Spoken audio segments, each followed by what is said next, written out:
Boa noite aos irmãos. Boa noite. Vamos começar então nosso tempo aqui de reflexão e entendimento, aprofundamento dentro desta temática da interpretação das Escrituras à luz das estruturas, como eu tenho dito para vocês. Existem estruturas por trás da interpretação. E a gente precisa entender que estrutura é esta. Aqui, na nossa igreja e no movimento batista regular, nós temos uma estrutura que é chamada de dispensacionalismo, como eu falei na aula passada.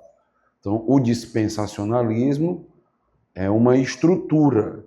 A gente vai, inclusive, tentar entender melhor ele hoje.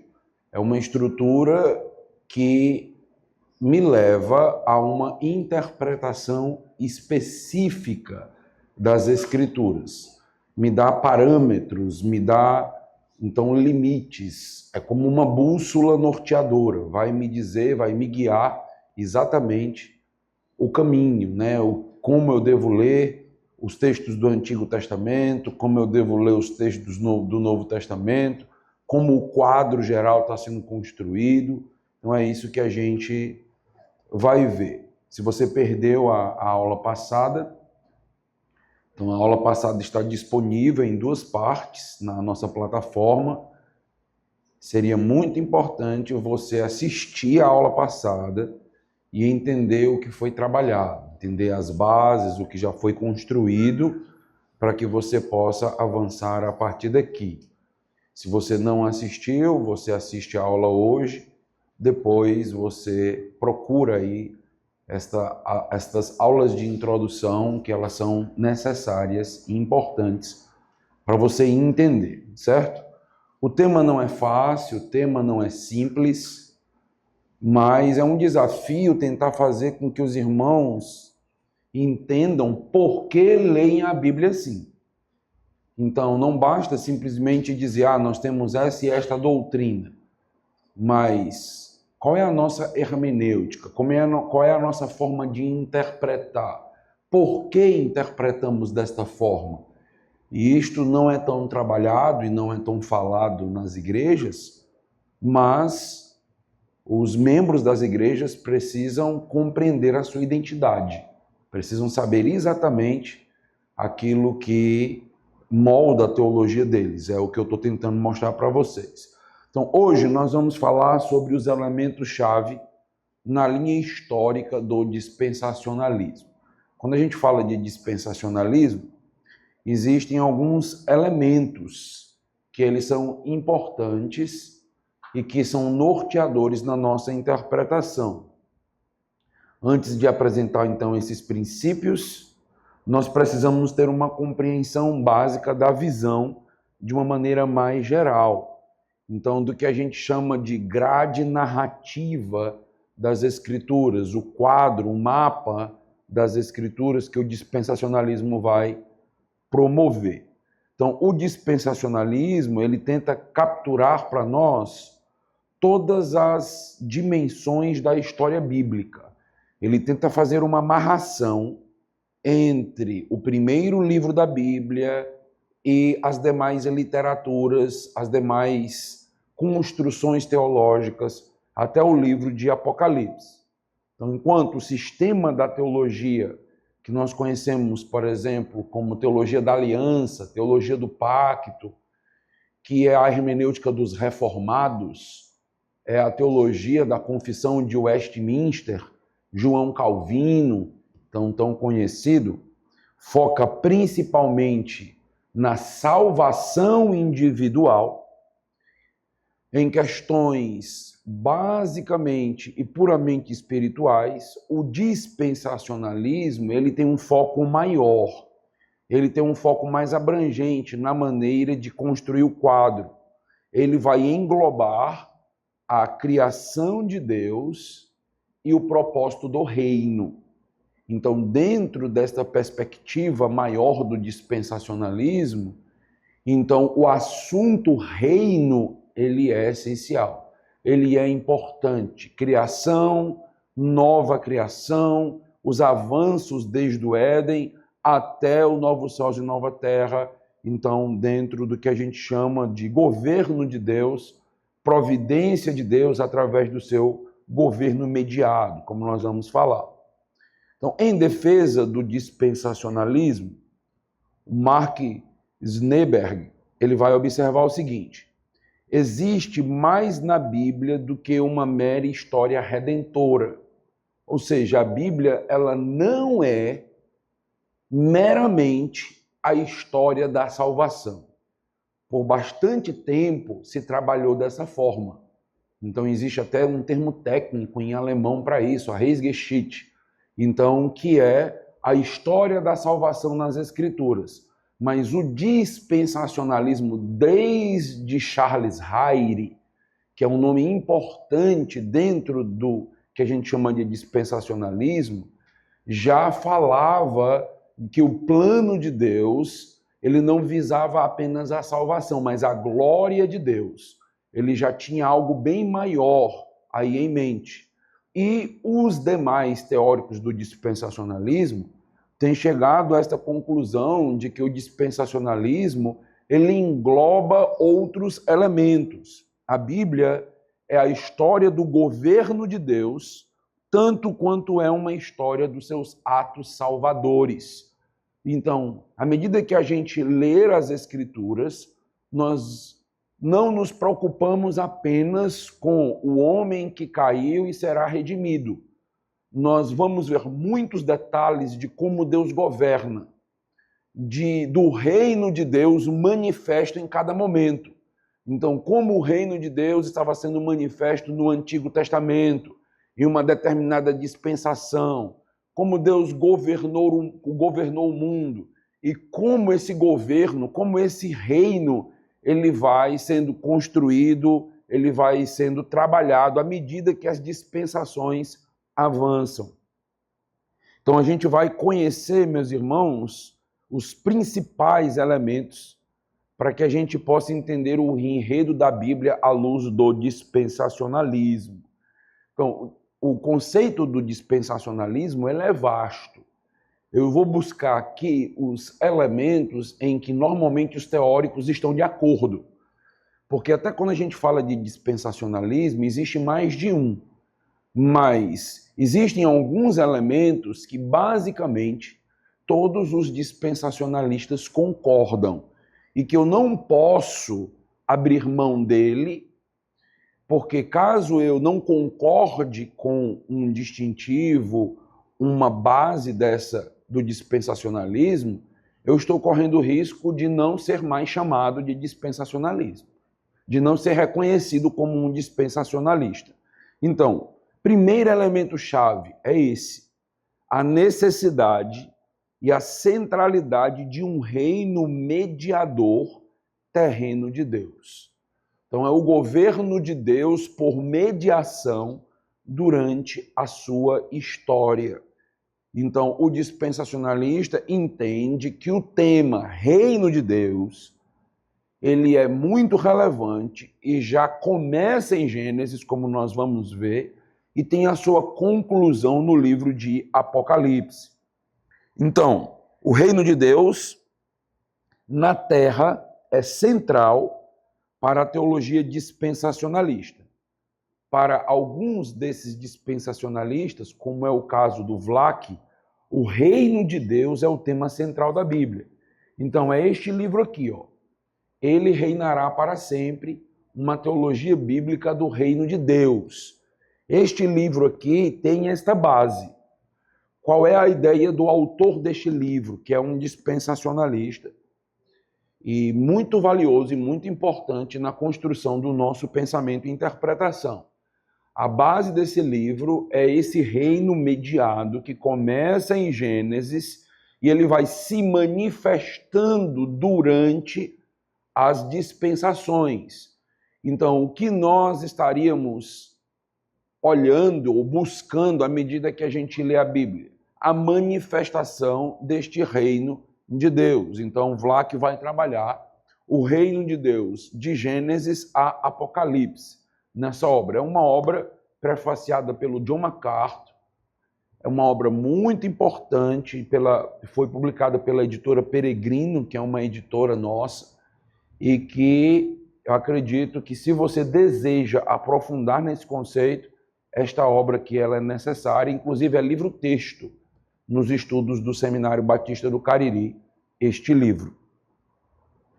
Um reino, a ideia é, governado por Deus, manifestado sobre a criação pelos portadores da imagem de Deus, isto já sendo ordenado em Gênesis capítulo 1, um reino que seria operado ou estaria operando sobre a criação através dos portadores da imagem, salvos e restaurados, encontrado em Apocalipse capítulo 20.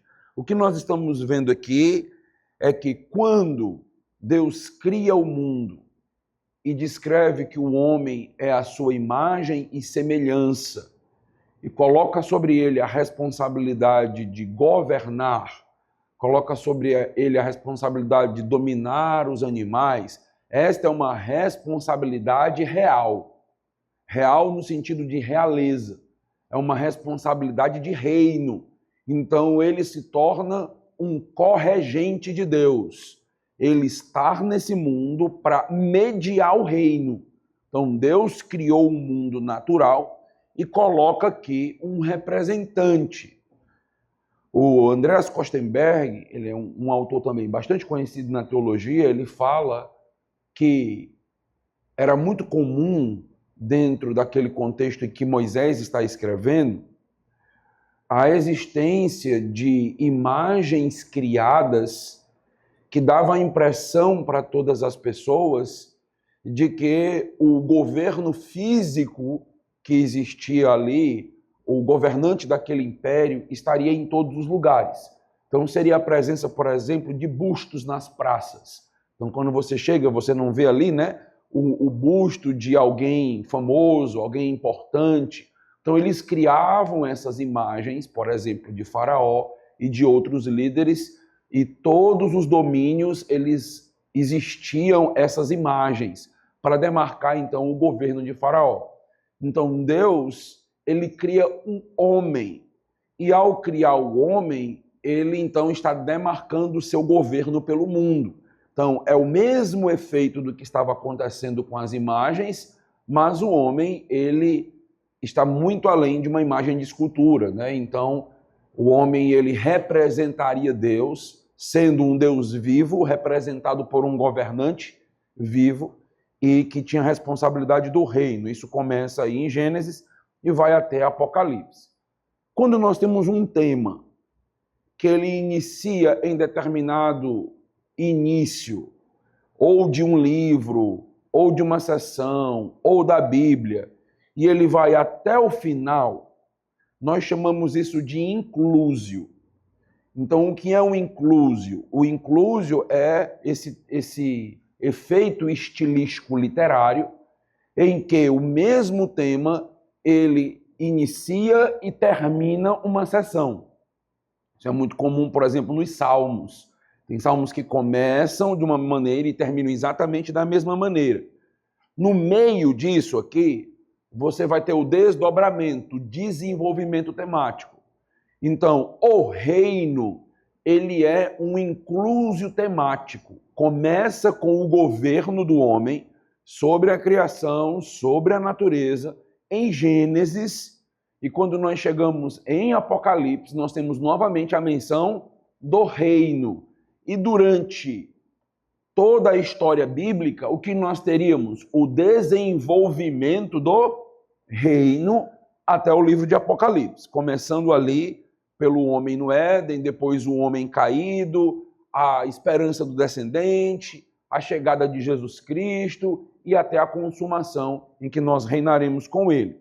Ali em Gênesis, capítulo 1, versículos 26 e 28, o homem é chamado para governar e subjugar a terra e as suas criaturas. Veja aí, abra aí a sua Bíblia, em Gênesis, primeiro livro da Bíblia,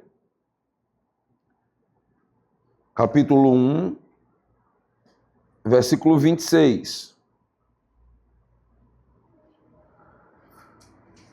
Gênesis 1, 26. Também disse Deus: façamos o homem à nossa imagem, conforme a nossa semelhança. Tenha ele domínio, olha aí o domínio do reino, sobre os peixes do mar, sobre as aves dos céus, sobre os animais domésticos, sobre toda a terra e sobre todos os répteis que rastejam pela terra. Versículo 28. E Deus os abençoou e lhes disse: sede fecundos, multiplicai-vos, enchei a terra e sujeitai-a, dominai sobre os peixes do mar, sobre as aves dos céus e sobre todo animal que rasteja sobre a terra. A base do domínio foi dada apenas para o ser humano, homem e mulher. Então eles recebem esta responsabilidade de governo, de domínio do reino, de então exercer essa função de corregente de Deus no reino. E o que acontece? Logo de início, você percebe que Deus os responsabiliza. Eles recebem de Deus essa incumbência, esta missão. O reino de Deus será manifesto, mas ele vai ser governado, mediado pela sua criação. E a base para o governo, para o domínio, é o homem ter sido criado, o homem aqui é raça humana, como a imagem e semelhança de Deus. Então, qual é o principal elemento da imagem e semelhança de Deus? Então, quando a gente fala, né, o homem é a imagem e semelhança de Deus, o que isso significa exatamente? E às vezes as respostas, elas normalmente apontam para, não, porque o homem tem inteligência, o homem ele tem necessidades físicas, biológicas, ele fala, ele come, então tudo isso aponta para um ser vivo, certo? Em contraste com as imagens feitas pelos imperadores da época, que eram imagens mortas, imagens de escultura, a imagem que Deus cria dele é uma imagem viva, porque ele é um Deus vivo. Isso é um contraste que vai aparecer diversas vezes, inclusive em temas de idolatria. Então, quando vai se fazer contraste a respeito do Deus de Israel e dos deuses mortos, dizendo inclusive que os adoradores de deuses mortos, eles se tornariam como seus ídolos mortos, teriam ouvidos, mas não ouviriam, teriam olhos, mas não veriam, como as estátuas. Então, um Deus vivo, ele cria a imagem e semelhança dele viva, mas vai muito além apenas de cognição e dos elementos físicos biológicos. Por quê? Porque se você parar para pensar, um anjo é a imagem e semelhança de Deus? Anjo é a imagem e semelhança de Deus? Você já aprendeu isso em algum lugar? Não, anjo não é a imagem e semelhança de Deus. O único ser que é a imagem e semelhança de Deus é o ser humano, nas descrições bíblicas. Mas as descrições que nós temos dos anjos nas Escrituras, eles falam, eles pensam, eles comem, eles se apresentam. Então, como assim? Então, se esses fossem os elementos que demarcaria a imagem e semelhança, então o anjo também deveria ser a imagem e semelhança. Então, o que demarca a imagem e semelhança? Um ser vivo que exerce domínio. Um ser vivo que governa, que é mediador do reino. Isto o que significa a imagem e semelhança. Você vê, o ser vivo foi criado, mas recebe uma incumbência, recebe uma missão.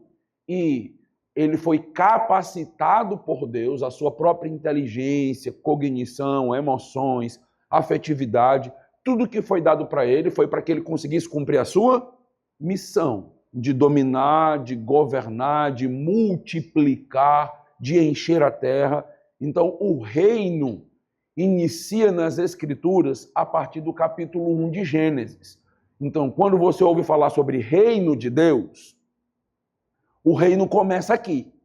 O reino começa com Deus criando o homem para que ele governasse, para que ele legislasse, para que ele exercesse domínio na criação do próprio Deus. É isso que a gente chama de um governo mediado.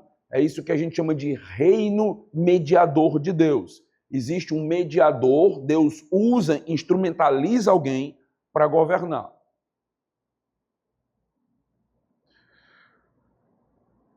Com o versículo final descrevendo o reino eterno, então os santos de Deus, em Apocalipse 22:5, eles reinarão para todos sempre no novos céus e na nova terra. Veja aí, Apocalipse capítulo 22, agora vai para o último livro da Bíblia.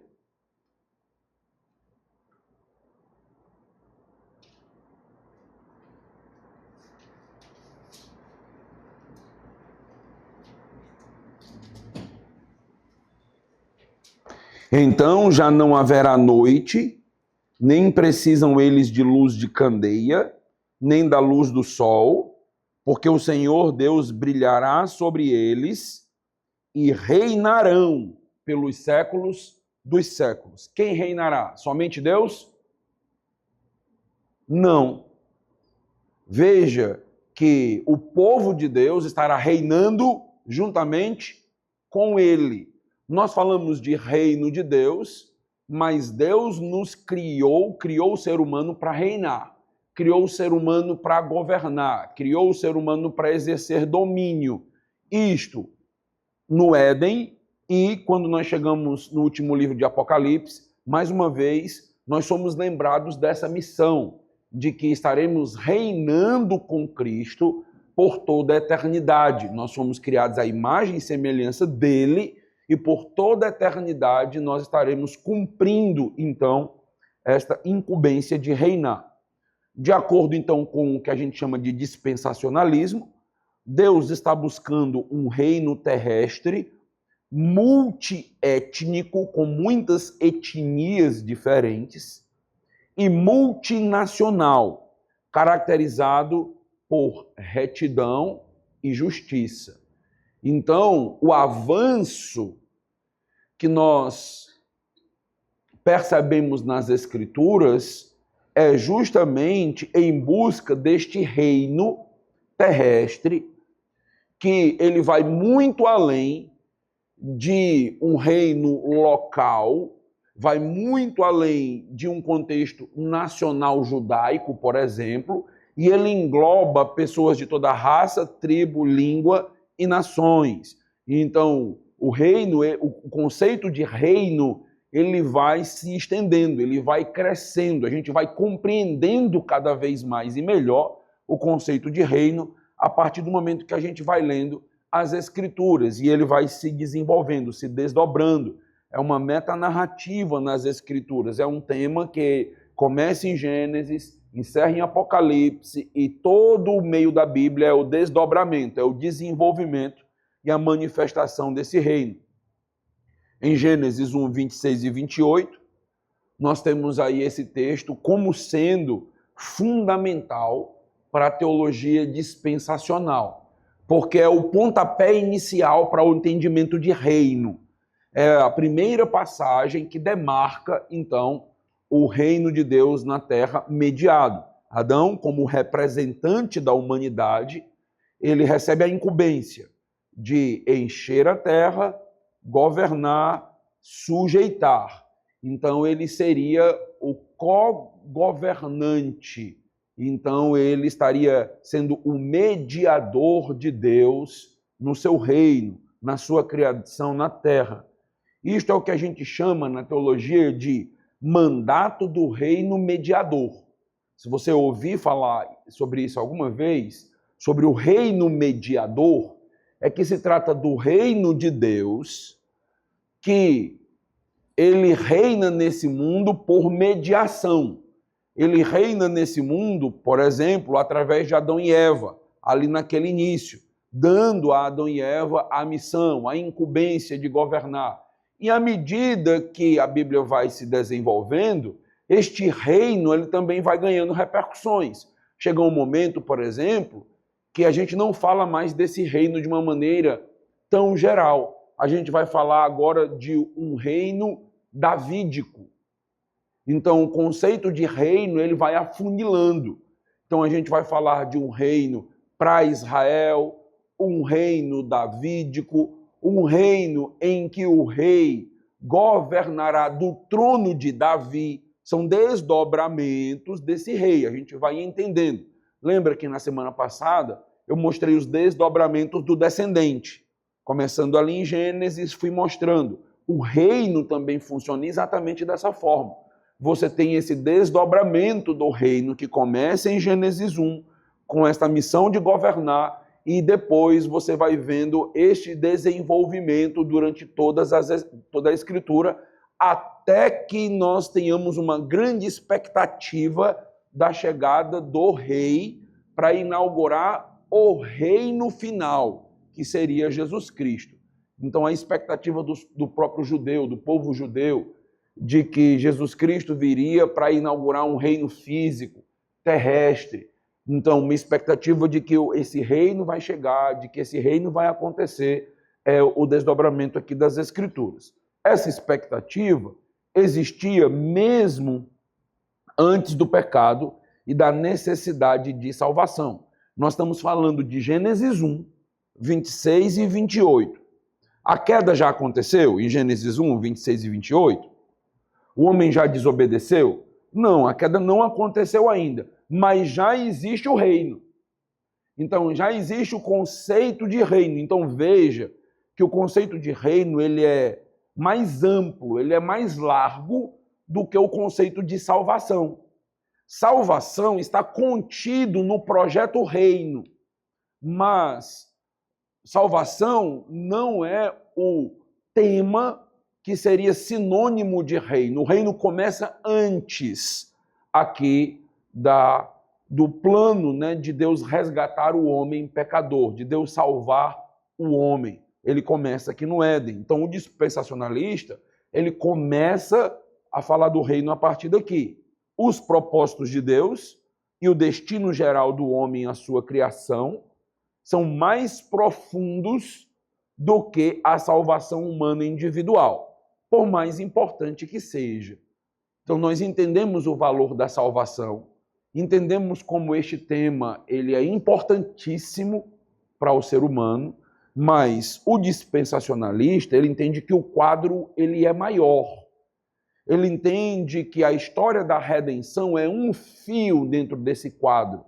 Fio importante, mas ele é um fio que vai fazer com que o quadro do reino seja construído, seja maior.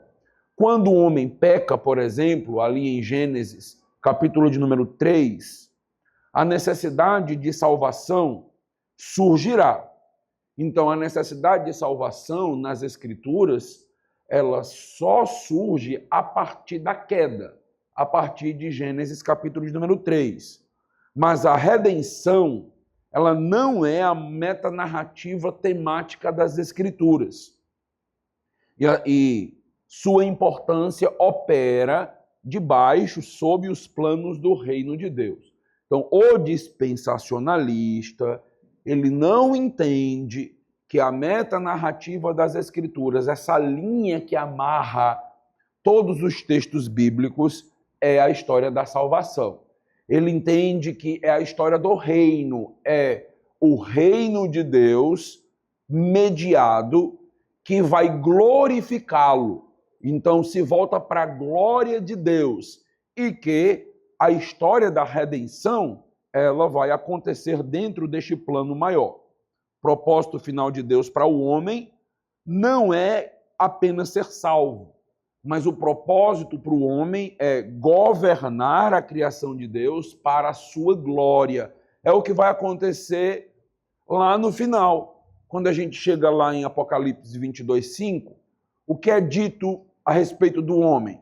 Ele já foi salvo, mas o que é dito a respeito dele? Eles irão reinar para todo sempre. Então, eles cumprem esse propósito maior de Deus. Então, o propósito não é ou não se restringe apenas a salvação, mas também a missão de Deus. Deus criou o homem para governar, Deus criou o homem para reinar. E é isso que a gente vai fazer por toda a eternidade. O que nós iremos fazer na eternidade? Reinar, governar. Você vê que, inclusive, nas descrições que são feitas do novo céu e da nova terra, você tem muita semelhança com o Jardim do Éden. Você tem aí uma espécie de reconstrução do jardim, só que agora aperfeiçoado e eterno. Então, o que acontece? Aquele homem que falhou em reinar no jardim, ele vai reinar no novo jardim para todo sempre. Ele vai governar, ele vai cumprir a missão que iniciou na raça humana a partir da criação e só finaliza lá. Veja que isso vai além apenas de salvar o ser humano. Além disso, o dispensacionalismo afirma que a salvação tem 3 componentes principais que devem ser adequadamente abordados. Então, quando o dispensacionalista fala de salvação, dentro dessa construção estrutural da teologia, então ele vai mencionar normalmente 3 componentes, 3 elementos. Um elemento, o primeiro elemento, é o elemento da salvação individual. Então, o homem pecou contra Deus, desobedeceu ao Senhor. Nós já estudamos, inclusive, o ato sacerdotal de Deus de cobrir o ser humano com peles de animais. Seria o primeiro ato sacrificial, sacerdotal, de cobrir a nudez do homem como um apontamento para a cobertura dos seus pecados. Deus tendo essa iniciativa de salvá-lo e de cobri-lo. Então, desde o início, a partir do momento em que o homem peca, você vai ter ali a menção da salvação individual do ser. Você vai encontrar isso na lei mosaica, com os apontamentos dos sacrifícios para o Senhor Jesus Cristo. Então, a salvação em todas as dispensações, elas ocorrem pela fé em Cristo, certo? Então, a salvação nunca foi diferente. Então, a salvação, ela acontece e ela ocorre pela fé na promessa do sacrifício substitutivo. Então, eu não posso pagar pelos meus pecados. Então, na lei mosaica, um cordeiro representa ali o cordeiro final, substitutivo, que pagará pelos meus pecados. Mas a fé era que aquele cordeiro, ele era um apontamento para algo além dele. Então, eles não tinham a salvação na própria lei. Eles não entendiam que era a própria lei que salvava. Quando um judeu começa a olhar desta forma para a lei, nasce o legalismo.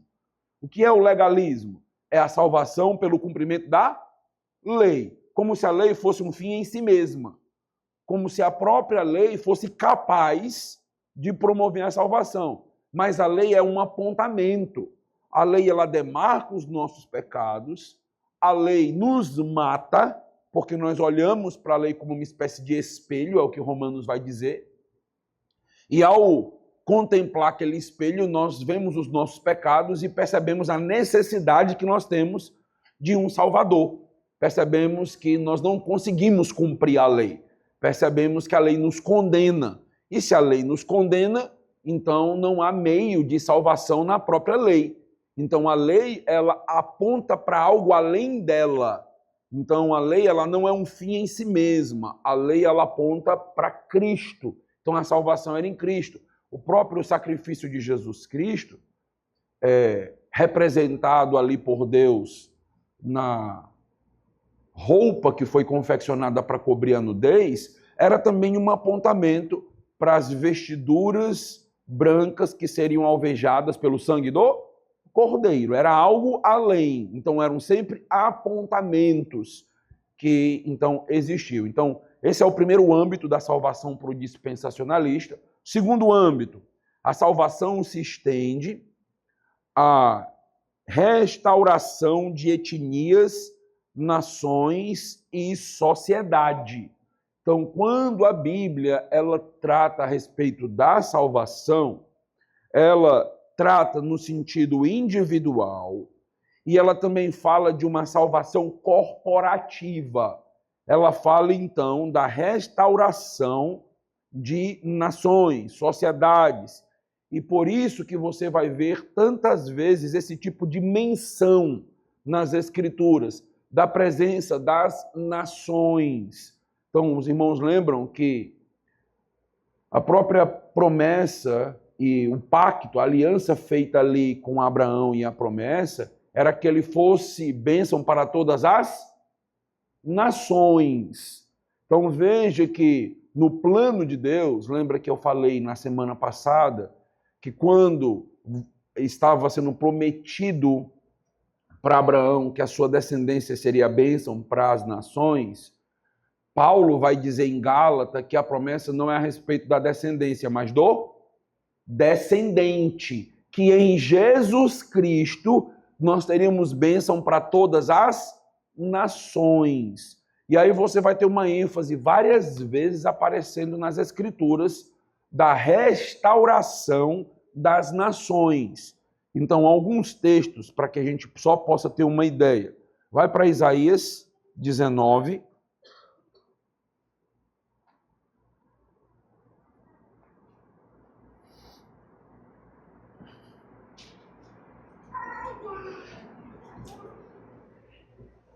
Isaías 19, versículos 16 em diante. O capítulo 2 de Isaías já trabalha isso.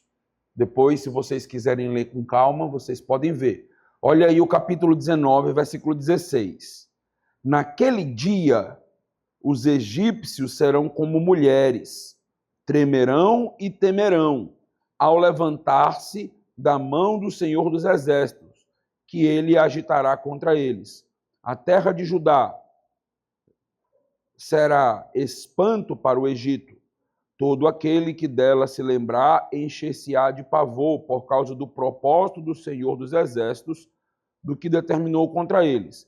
Naquele dia haverá 5 cidades na terra do Egito que falarão a língua de Canaã e farão juramento ao Senhor dos Exércitos. Preste atenção nesse versículo, é importantíssimo. Uma delas se chamará Cidade do Sol. Naquele dia, o Senhor terá um altar no meio da terra do Egito. Já imaginou isso que está sendo dito aqui? E uma coluna se erigirá ao Senhor na sua fronteira.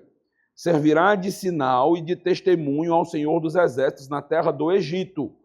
Ao Senhor clamarão por causa dos opressores, e eles lhes enviará um Salvador e defensor que os há de livrar. O Senhor se dará a conhecer ao Egito, e os egípcios conhecerão o Senhor naquele dia. Sim, eles o adorarão, com sacrifícios e ofertas de manjares, e farão votos ao Senhor e os cumprirão. Ferirá o Senhor os egípcios, ferirá, mas os curará. Converter-se-ão ao Senhor, e ele lhes atenderá as orações e os curará. Naquele dia haverá estrada do Egito até a Assíria. Os assírios irão ao Egito, e os egípcios à Assíria, e os egípcios adorarão com os assírios. Naquele dia Israel será o terceiro com os egípcios e os assírios, uma bênção no meio da terra, porque o Senhor dos Exércitos os abençoará, dizendo: bendito seja o Egito, meu povo, e a Assíria, obra de minhas mãos, e Israel, minha herança. O que está acontecendo aqui nesse texto de Isaías? O que você percebe é que o plano de Deus, ele vai além da nação de Israel e, inclusive, restaura os inimigos históricos de Israel. O que o texto está nos dizendo, meus irmãos, é que o Egito será salvo. Mas lembre-se que o Egito, ele é uma figura nas Escrituras de um império contrário a Deus, contrário ao Senhor. Os irmãos lembram das pragas do Egito, então da morte dos egípcios e do faraó. Mas o texto diz que um dia haverá restauração para o Egito. Isso é uma promessa de Deus. Então, um dia eu vou restaurar a nação do Egito, mas não só. A Assíria era uma outra grande inimiga do povo de Deus. E aí a gente vai lendo na história e vendo o quanto a Assíria era feroz e foi terrível contra o próprio povo de Israel. E Deus diz, serão 3 povos abençoados que eu vou chamar de meu povo. Quem? Egito, Assíria e Israel. O que é isso? Isso é muito mais do que a salvação do indivíduo. Aqui é restauração de nações. Então você vê que Deus tem um plano para as grandes nações inimigas dele. O dispensacionalismo, então, ele olha para as Escrituras e vê, quando Deus conquistar o Egito, nós temos ali agora a presença do reino de Deus no Egito. O reino de Deus vai estar debaixo do comando do rei. A Síria agora vai se dobrar debaixo do comando do rei. É o reino de Deus se estendendo. E esse reino de Deus vai se estendendo por todas essas nações. À medida que a gente vai lendo a Bíblia, ela vai além da salvação individual e ela vai atingindo, é como se o reino de Deus fosse um fermento, ele vai ser tratado assim nas parábolas, nos evangelhos. O reino de Deus ele vai crescendo, se expandindo e atingindo as nações até chegar lá na consumação. E isso vai englobar aqui a restauração de nações, sociedades. Como eu disse, depois você dá uma lida em Isaías 2 para você perceber. E ler as escrituras assim é ler as escrituras com mais lentes, entende? Então você não está simplesmente vendo ali uma salvação do indivíduo, você está vendo o que vai acontecer de maneira global, de maneira geral. Por que Deus fala tanto das nações? Porque ele tem um plano do reino dele se estender em todas as nações e atingir todas as nações. 2 passagens que elas são bem emblemáticas. Apocalipse capítulo 21. Apocalipse 21, versículo 24. Olha o que vai acontecer no final.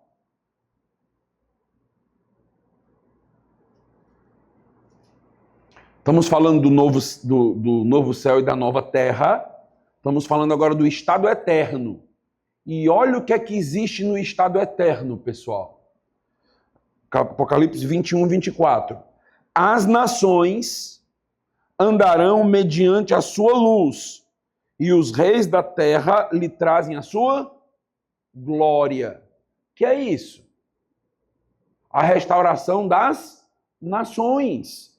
Então, no estado eterno, nós vemos ali, inclusive, este cumprimento do reino, o reino se estendendo, e no estado eterno nós vamos ter nações diferentes sendo restauradas. Por que ele faz questão de falar destas nações no estado eterno? Porque o nosso pensamento é assim, normalmente, né? Foi para o estado eterno, é tudo igual.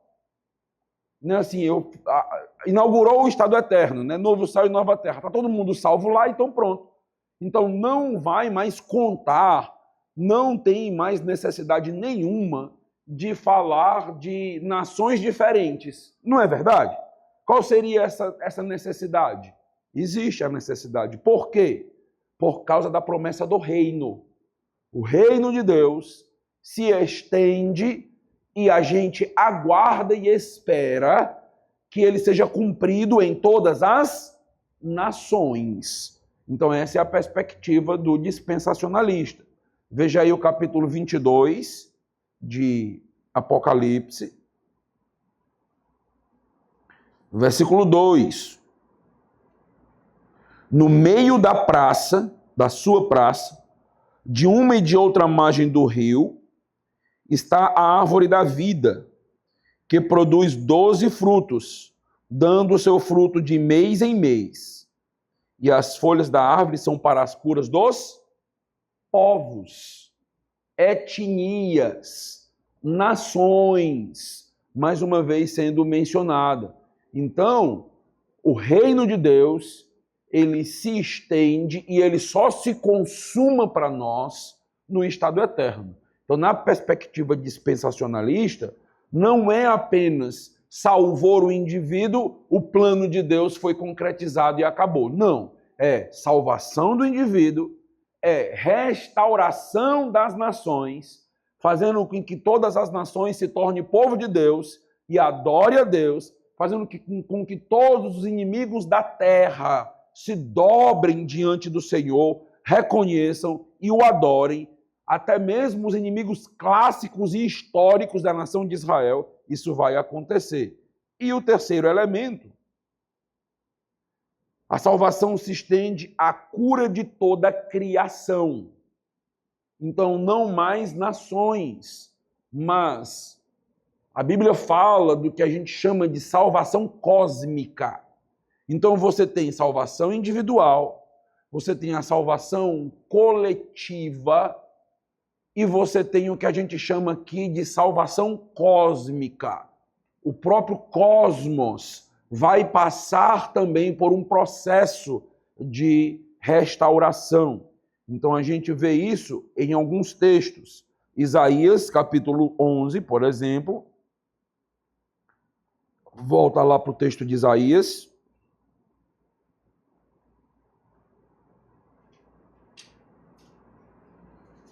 Olha que descrição é feita aqui. Uma descrição do reino, mas não necessariamente do reino eterno. A gente fala do reino de uma maneira geral, a extensão do reino. Tem uma promessa para o reino, isso vai se concretizar. O que é? Versículo 6, ó. O lobo habitará com o cordeiro, e o leopardo se deitará junto ao cabrito. O bezerro, o leão novo e o animal cevado andarão juntos, e um pequenino os guiará. A vaca e a ursa pastarão juntas, e as suas crias juntas se deitarão. O leão comerá palha como boi. A criança de peito brincará sobre a toca da áspide, e já o desmamado meterá a mão na cova do basilisco. Então, o que é que está acontecendo aqui? Nós estamos diante de uma restauração do que aconteceu na queda. Então, na queda, você vai ter ali a inimizade declarada. Então, os animais passam a ter medo do homem, você tem a inimizade da serpente com a mulher, e você tem ali agora este primeiro momento de hostilidade dentro da própria natureza. A natureza meio que entra em caos dentro daquele primeiro momento após o pecado. Então, mas o que é que vai acontecer? Vai haver uma restauração daquilo que se existia.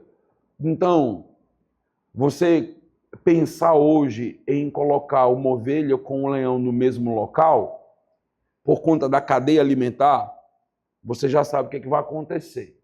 Então, mas Deus não criou os bichos para que houvesse morte.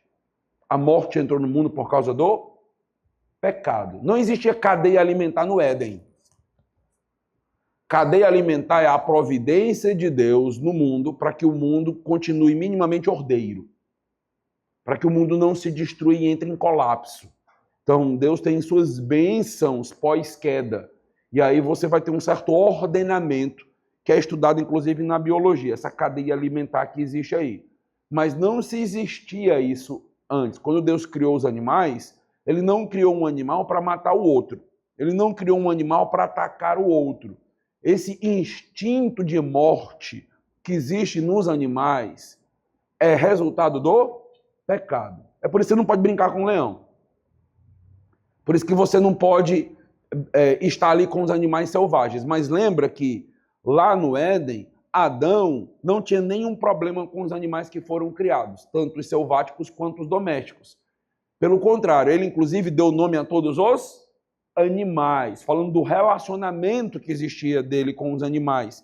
Mas após a queda, isso não foi mais possível. Então, isso se trata de uma maldição da natureza. Então, Deus amaldiçoou o homem com isso. Ele vai amaldiçoar a natureza, cardos e abrolhos, espinhos e matos começam a nascer, essa inimizade entre o homem e os animais, mas isso vai ser revertido. Então, a ideia de Deus agora governando sobre toda a criação. Não é Deus governando apenas sobre o ser humano, que é a imagem e semelhança dele. Não é Deus governando apenas sobre a sociedade que o homem cria, mas é Deus governando agora de maneira geral sobre toda a criação. Então há uma expectativa do reino de que haja essa restauração aqui. Vamos para um texto em Romanos. Romanos 8.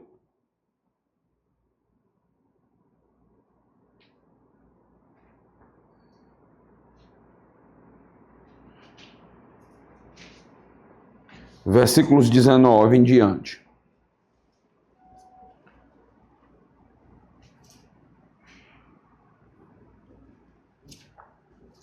A ardente expectativa da criação. Versículo 19. Ó. A ardente expectativa da criação aguarda a revelação dos filhos de Deus. Pois a criação está sujeita à nulidade, vaidade, não voluntariamente, mas por causa daquele que a sujeitou, na esperança de que a própria criação será redimida do cativeiro da corrupção para a liberdade da glória dos filhos de Deus. Olha a linguagem que é utilizada para a criação. Redenção da criação.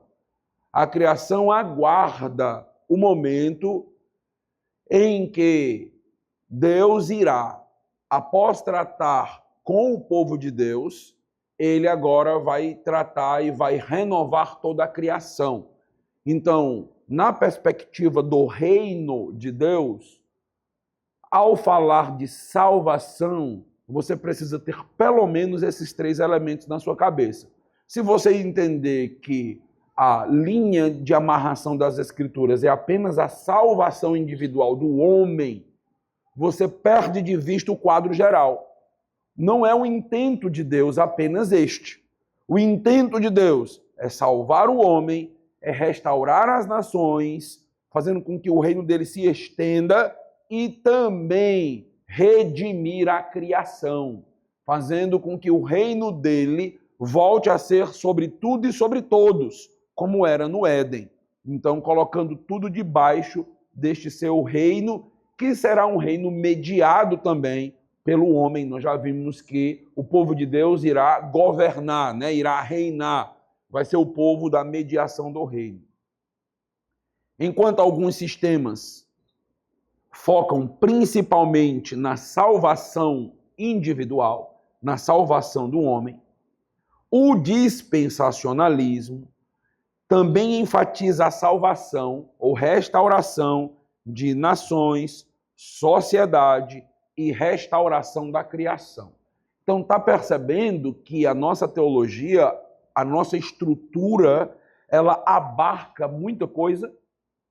Então, ela não está focalizada apenas em um tópico. Ela abarca mais coisas por causa, então, dessa expectativa do reino, da consumação desse reino, do cumprimento de todas as promessas para o reino.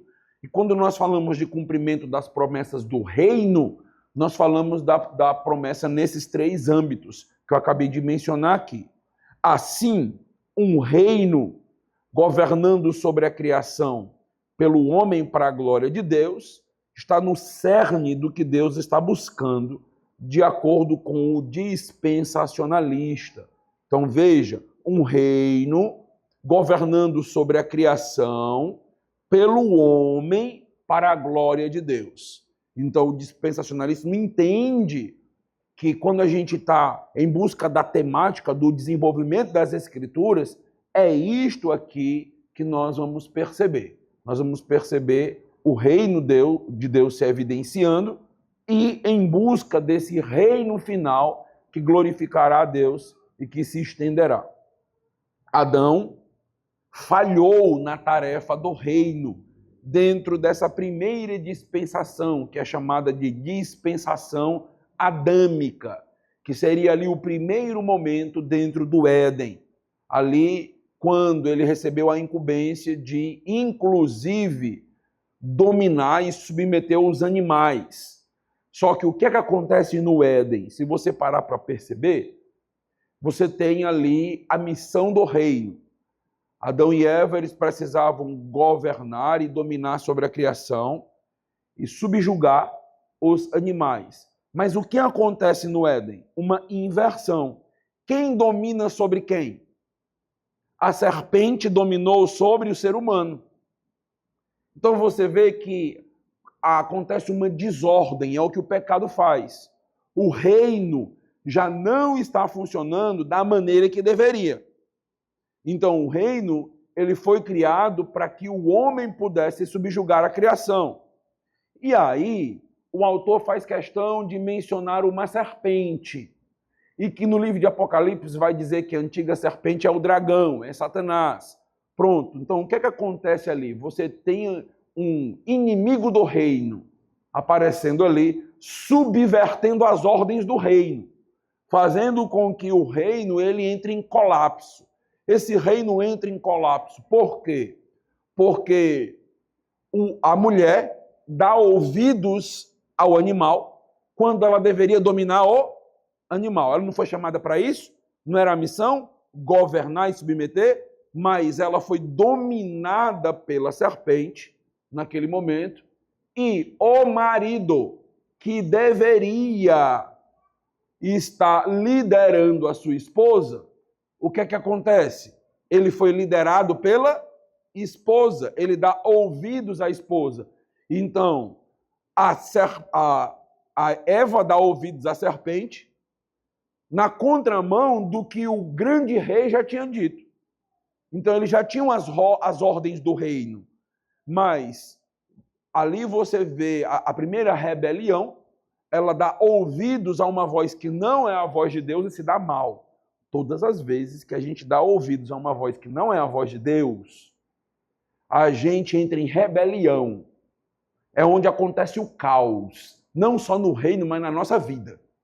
Nossa vida vira de cabeça para baixo, porque Deus ele nos diz como nós devemos governar a nossa vida. E Ele é o rei, Ele sabe como a nossa vida vai usufruir de paz, do mínimo de uma tranquilidade, mas a gente diz, não, eu prefiro ouvir a voz da serpente. Então, eu prefiro ouvi-la. E veja que ela desafia, né, Deus lá, né? Será que Deus é tão bom assim, né? Faz aquele desafio e aí você vê essa inversão e Adão, ouvindo a voz da mulher, também numa inversão de hierarquias que está acontecendo dentro do Éden. Então, tudo está em colapso. A partir dali, a queda vai fazer com que o domínio do reino não aconteça, não exerça da maneira que Deus quis, e as coisas são completamente invertidas ali. Então, será o último Adão que terá sucesso. E ele vai, então, implantar o reino e vai reinar de uma maneira que o primeiro Adão não conseguiu. Não é por acaso que Jesus Cristo, em Romanos 5, ele é chamado de segundo Adão. Então, o segundo Adão, ele vai cumprir aquilo que o primeiro Adão não conseguiu. E ele acumula outros títulos. Então, além de ser um segundo Adão, aí você vai ver que ele é a descendência da mulher, aquilo que a gente conversou na semana passada. Ele vai acumulando títulos até o título do rei, do descendente de Davi, o rei messiânico. Então, o que Jesus Cristo vai fazer é conseguir finalmente reinar sobre a terra. Ele vai conseguir implantar o reino e vai conseguir aquilo que Adão não conseguiu, que os demais patriarcas não conseguiram, que Moisés não conseguiu, que Davi não conseguiu. Quando Jesus retornar, ele governará a terra e as nações de Jerusalém. Então veja aí Zacarias 14.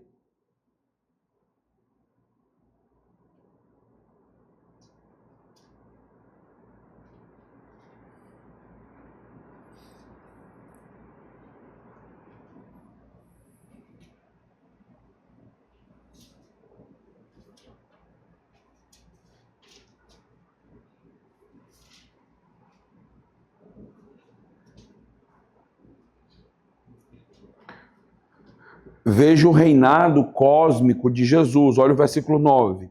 O Senhor será rei sobre o quê? Sobre Israel. Está assim na sua Bíblia? Está como? Sobre toda a terra. Olha a promessa do rei. Promessa do rei não é uma promessa restrita a Israel. A promessa do reino é cósmica. Então ele reinará sobre toda a terra. Naquele dia, um só será o Senhor, e um só será o seu nome. Então é isto que nós aguardamos. Essa é a promessa do reino. E a gente está montando aqui o quebra-cabeça do reino. Estamos olhando e dizendo que tipo de reino a gente espera? Que tipo de reino a gente aguarda? Como será esse reino? Então as coisas começam a se mostrar e se encaixar para nós diante dessas descrições. Veja aí Apocalipse 20, versículo 4.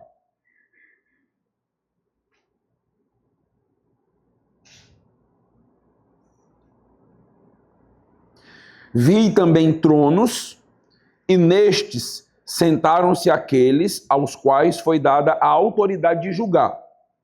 Vi ainda as almas dos decapitados por causa do testemunho de Jesus, bem como por causa da palavra de Deus, tantos quantos não adoraram a besta, nem tampouco a sua imagem, e não receberam a marca na fronte e na mão, e viveram e reinaram com Cristo durante o quê? 1000 anos. Opa! Mais um elemento importante no pensamento que nós devemos ter sobre o reino. Então, o reino do Senhor Jesus Cristo, ele é um reino que vai além de Israel, vai além da salvação dos indivíduos, é um reino cósmico, mas também ele é descrito nas Escrituras como um reino que durará, quanto tempo? 1000 anos. É aqui onde nós falamos de milênio. Então, o reino de Jesus Cristo também é constituído pelo milênio. Então, não é que todas as promessas do reino se concretizarão no milênio, mas o milênio faz parte do reino, assim como Gênesis 1 já fazia parte do reino.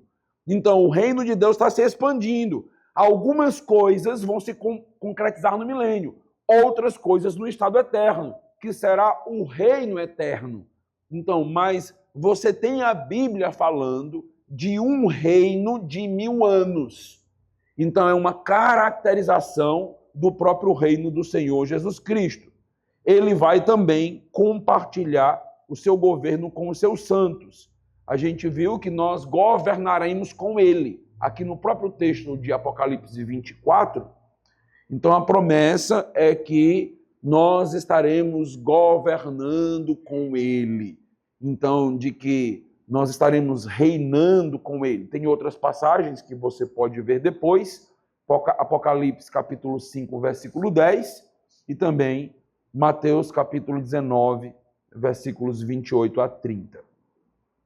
Haverá um reino multiétnico e multinacional, que envolve prosperidade e as bênçãos para Israel, mas não só para Israel, como nós vimos, a bênção para todas as nações. Não é só Israel que é chamado de meu povo, o Egito é chamado de meu povo, a Síria é chamada de meu povo.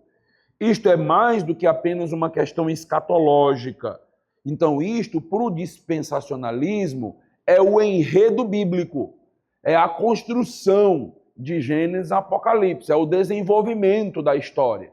Então, quando eu leio a Bíblia, eu preciso ler as Escrituras entendendo esse pano de fundo, entendendo o avanço dessa história. Senão a gente vai lendo a Bíblia solta. A gente vai simplesmente lendo a Bíblia, aplicando do jeito que a gente quer, da forma que a gente quer, e a gente não entende, sim, qual é o propósito da Bíblia. Então, nós temos 66 livros arranjados, 66 livros que se complementam, e todos eles estão em torno do avanço temático do reino. Então, quando eu vou lendo, eu preciso perceber isso. Opa, peraí, isso aqui não é meramente um livro de terapia para mim. Isso aqui não é um livro apenas de autoajuda, bem-estar ou coisas desse tipo. A Bíblia não foi dada com esse fim. A Bíblia é um livro teológico. A Bíblia é um livro teológico. Então, quando a gente quer usar a Bíblia de uma maneira não teológica, a gente sempre vai ter problema. Se você é um psicólogo e quer usar a Bíblia de uma maneira não teológica, você tem problema. Porque você é raso nas suas aplicações, você não sabe das Escrituras, você pega versículos soltos de bem-estar. Pronto. Você pega tudo que é paz nas Escrituras, por exemplo, e você aplicando na vida das pessoas. Olha, isso aqui é paz, aqui é bem-estar e tal. Você não é um teólogo, isso é um problema sério. É como, por exemplo, um leigo querer ser médico, né? Então ele de repente entra lá dentro no dia da cirurgia no hospital e diz: ó, dá licença, pode sair que eu entre e faça a cirurgia no teu lugar. Você acha que vai dar certo? Mas é o que todo mundo está querendo fazer com teologia. Não tem perícia, não tem entendimento, não tem o bisturi correto, mas diz: eu sei cortar. Sabe não. Sabe não. Lógico que a gente não fica dizendo isso para você para não desanimar, mas nós estamos falando de algo que você precisa compreender. Então, assim, para você ter a habilidade e a aptidão para entrar numa sala de cirurgia e fazer uma cirurgia, você tem que estudar anos para você chegar lá e ter esse tipo de habilidade. Da mesma maneira. Então, a gente começa a ler as Escrituras, estudar as Escrituras, mas eu preciso entender ela, como é que ela funciona. Então, o meu medo e às vezes a minha crise como pastor é que o povo de Deus não seja ensinado sobre isso. E que o povo de Deus não saiba. E como é que eles vão saber se ninguém ensina? Como é que eles vão compreender que a coisa funciona desse jeito aí? E aí a gente vai realmente ver pessoas valorizando pregações que não faz sentido, a gente vai ver as pessoas aplicando a Bíblia, usando versículos soltos para coisas que não têm nem pé nem cabeça, mas porque eu não entendi a construção, eu não entendi como a coisa é feita. E o meu propósito é você entender esse enredo. E isto diferencia o dispensacionalismo de outros sistemas teológicos que enfatizam principalmente a redenção humana, individual e questões espirituais. Então, entenderam a ideia do reino aqui? Entenderam como é que o cristianismo, o dispensacionalismo olha para as Escrituras no pensamento do reino mediado? Entendeu como ele lê de Gênesis a Apocalipse essa construção? Belezinha nisso aqui? Certo? Ok. Nós vamos ir para o segundo tópico, a gente vai dar um intervalozinho para a gente beber uma aguinha, respirar, e a gente vai para esse tópico aqui, ó. Foco nas alianças bíblicas e todas as suas dimensões. Não parece não, mas já foi 1 hora de aula, viu? Pelo menos não parece para mim, né? Para vocês talvez pareça. Mas para mim já foi 1 hora. Vamos dar um intervalozinho, a gente volta daqui a pouco e vai para esse segundo tópico aqui.